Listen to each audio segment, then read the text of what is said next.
Eu acho que assim, eu não sei. Eu sei que a gente tem aqui várias alegações, né?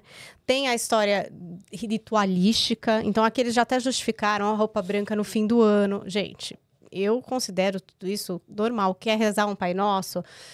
Agora, o difícil é assim, se você exclui quem não. Eu acho que é isso aí que é seria o problema. a parte do Retaliação. problema, entendeu? Ah, você não veio de branco, então amanhã vai ter vários problemas aí que vão acontecer na Você sua vai vida aqui receber na uma empresa. exigência, né? Você não quer rezar o Pai Nosso? Puxa, que pena. Então, você não vai ser considerado para fazer parte disso daqui.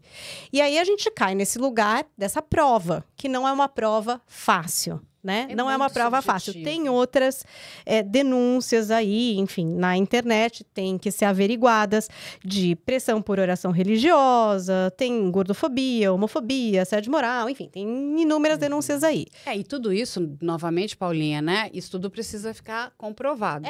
Vão ter que se... Esses comportamentos comprovar. são inadequados. Você não Sim. pode ter nenhum tipo de preconceito, porque preconceito, inclusive, gente, ele ultrapassa a alçada do trabalho. É crime, correto? Sim. A gente pode ter o assédio moral, né, num ambiente de trabalho, que aí ele vai ser discutido na Justiça do Trabalho, mas a gente pode ter outras questões que vão ser discutidas na esfera criminal, né, doutora? A gente pode ter injúria, a gente pode ter difamação, a gente pode ter um assédio sexual, Racismo. a gente pode ter um crime de racismo, a gente pode ter várias questões que vão sair, e aí, como a Carla disse, o CPF que comete crime ou uma associação de CPFs, né, uma associação criminosa, podem cometer aquele crime. Então, a gente tem vários recortes aqui nesse caso da Cacau Show, quando a gente vai falar desses relatos. Então, numa franquia X, fui funcionária e fui vítima de assédio sexual.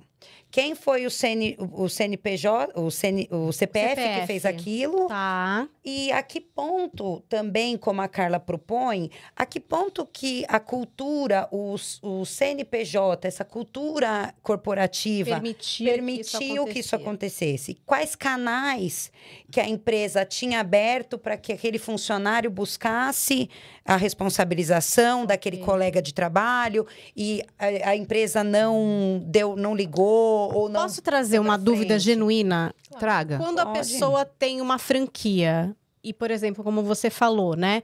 A cultura, ela responde àquela unidade da franquia, a cultura da empresa, ou ela responde a Cacau Show, por exemplo? Porque é o que você falou. Se naquela loja específica aconteceu qualquer um desses episódios aqui que a gente trouxe, qualquer um, discriminação, qualquer coisa, é o dono dessa franquia específica que responde, porque aconteceu na loja CPF. dele. Uhum.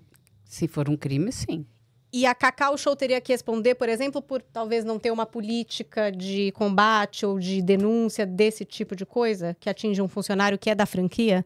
Tô dizendo, esse funcionário não trabalha diretamente com a sede da Cacau Show. Ele pode estar numa cidade. A gente tem duas questões aqui. A gente tem a pessoa ali naquele ambiente de trabalho do franqueado, que a gente vai ter relações criminais e trabalhistas ali. E a gente tem essa questão da Cacau Show, que é esse império, que é essa indústria, que lá...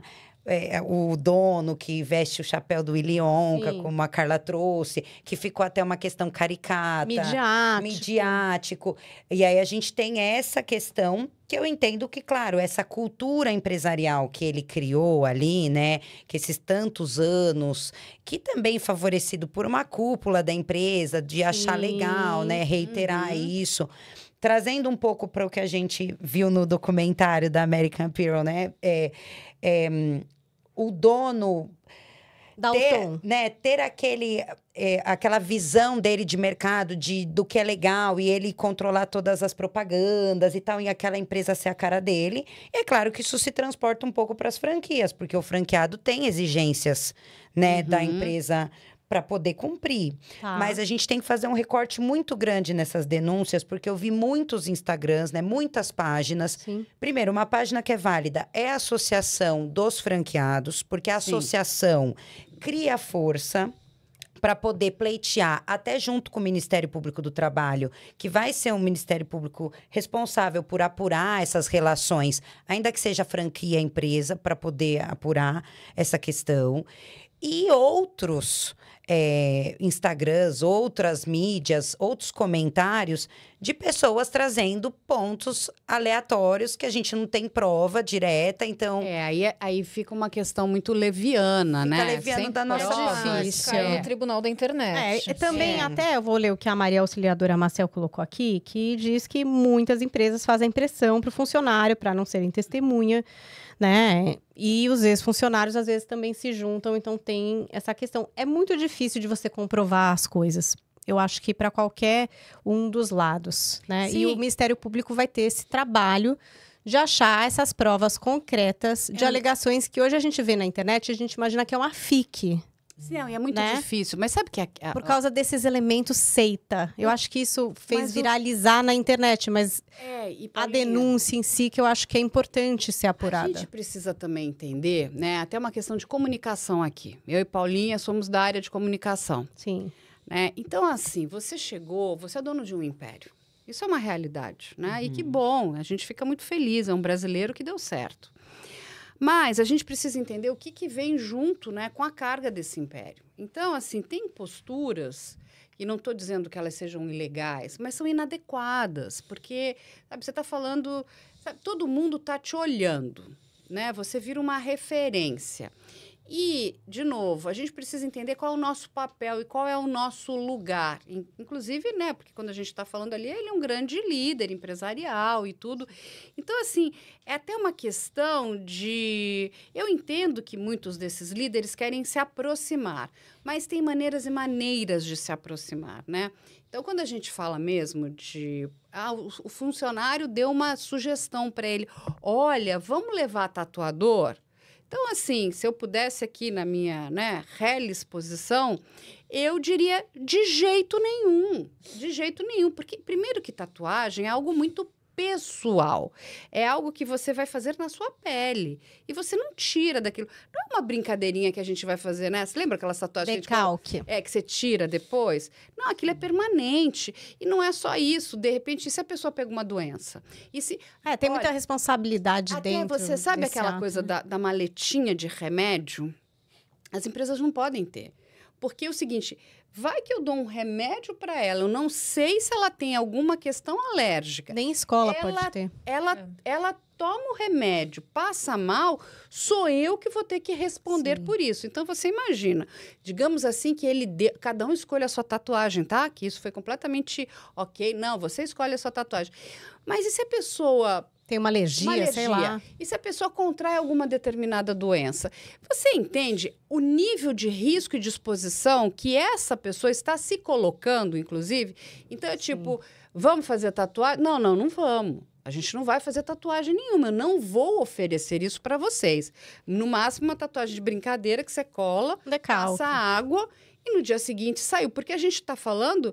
E elas estão aqui, são duas grandes criminalistas, você pode, inclusive, ter que responder por lesão corporal, correto? Olha, correto, com certeza. Quero trazer mais um lado de Cacau Show aqui, que de repente traga elementos pra gente embasar. Eu não sei se vai dar tempo de fazer todos os casos hoje, gente, porque a gente tem que trazer os dois lados, né?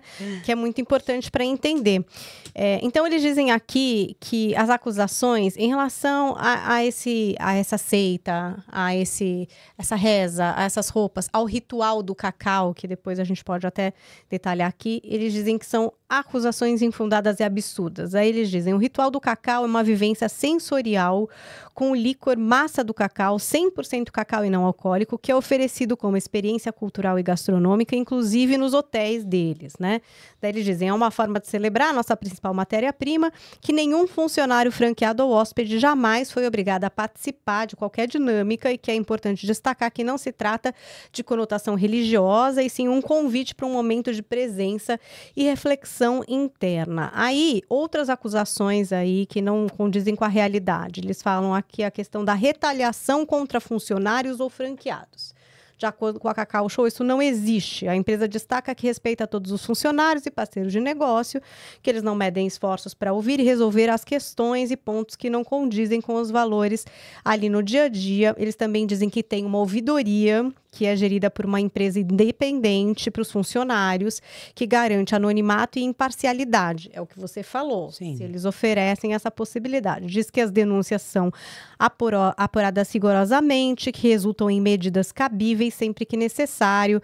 Dizem que reforçam o compromisso de continuar investigando todos os casos com seriedade, para assegurar um ambiente ético, respeitoso e transparente. E no caso dos franqueados, eles têm um canal de comunicação aberto por diversos canais e que tem aí um maduro conselho de franqueados que tem 20 membros que são escolhidos aí de forma democrática pela própria rede de franqueados para garantir a defesa do interesse dos parceiros. Então, eles trouxeram um pouco desses mecanismos que a doutora colocou aqui, que podem ser importantes para se averiguar, né, doutora Hanna? Porque agora, com o MP, essa ouvidoria vai prestar contas, né? Sim. Essa outra aqui, esse comitê de franqueados aqui, também, muito provavelmente, vai ser questionado. A questão é, esse comitê, essa equipe que eles disponibilizam, ela realmente é imparcial, ela está disposta a analisar todos os lados ou ela já está inclinada a atuar a favor da empresa?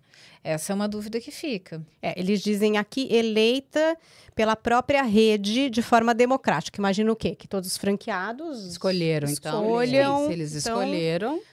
Mas aí vão ter que prestar contas, né, Carla? Vão ter que explicar. Porque seria uma consultoria externa, né? Seria um trabalho externo, uma auditoria externa. Olha, 200 pessoas acompanhando a gente ao vivo aqui no Papo. Queria pedir para vocês o like. Se vocês estão gostando do nosso Caso a Caso, nosso programa tá aqui no canal do Paulo Matias, de segunda a sexta, a partir das 18 horas. Amanhã a gente tem um feriado, mas na quinta estaremos aqui. E mais, né? Quando a gente fala, né, por exemplo, da questão, a gente vive num país laico, né? Então, cada um tem direito a ter a sua religião. Eu tive a oportunidade de trabalhar muito tempo fora do Brasil, num grande conglomerado de mídia, e eles faziam algo lá que para mim era fantástico. Cada um, também porque é um país laico, então cada um tem ali a sua religião, e cada um tirava ali os seus dias religiosos conforme eram 5 dias. Então, se você é católico, você tira os feriados católicos. Se você é budista, você vai tirar os feriados budistas. Se você é, enfim, hinduísta, cada um vai tirar os seus feriados.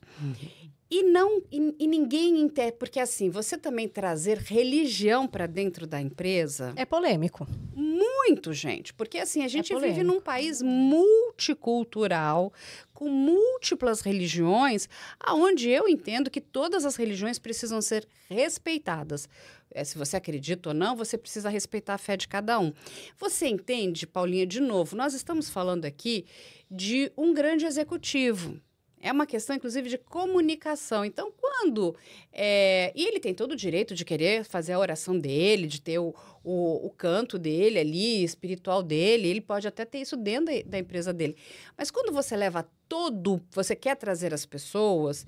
Pode constranger as pessoas. Exatamente. É inadequado. A pessoa pode se sentir coagida a participar. Ai, mas eu não sou dessa religião, eu não acredito nisso. Mas se eu disser, vai ficar chato, ele pode então, não gostar. Você fica numa saia justa, porque muitos funcionários querem agradar o presidente da empresa, né? Ele é um grande líder. Então, você coloca, de repente... E sabe o que é triste nisso tudo? Porque, de repente, algumas pessoas estão sendo excluídas... E são excelentes, são brilhantes funcionários, entende? Então, o trabalho não pode comunicar com a religião que a pessoa segue. O trabalho, gente, é trabalho. Sim. Quando a gente tenta levar as nossas questões pessoais, quando eu digo a nossa casa, a nossa fé, a gente começa a misturar tudo. Porque assim, aí você deixa de pensar como um ambiente de trabalho, que as pessoas estão ali, né? Para, enfim, eu vim aqui para produzir, para dar o meu melhor. Eu li um relato, óbvio que MP, averigue, mas que era uma coisa assim, sei lá, estamos com um problema no faturamento. Ótimo, era uma coisa assim, o relato. E aí falava, e aí ele fez um convite para que todo mundo jogasse um sal grosso em volta da sede, etc e tal.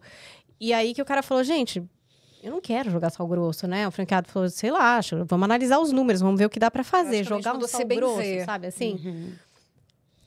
é criar um momento de constrangimento para a pessoa, doutora. Esse tipo de coisa. E assim, eu não acho que ele quis... É isso que eu acho louco, assim. Eu não acho que o Ale, dentro do que ele quer propor, vamos rezar um Pai Nosso, tipo... Tem muito artista que fala, vamos rezar um Pai Nosso antes de entrar no palco, né? Assim, mas isso pode ser considerado um constrangimento? Propostas desse tipo? Vamos rezar um Pai Nosso agora... Vamos jogar um sal grosso aqui em volta da empresa para ver se melhora. Isso ou não. Fica muito subjetivo, né? Subjetivo, é muito né? subjetivo. É bom para a internet, é uma FIC, a gente fica, nossa, que viagem, mas... A gente quer mais elementos, a gente quer mais histórias. A gente precisaria, por exemplo, ir caso a caso nessas pessoas. A tatuagem foi exigida? Não. Mas você optou por não fazer.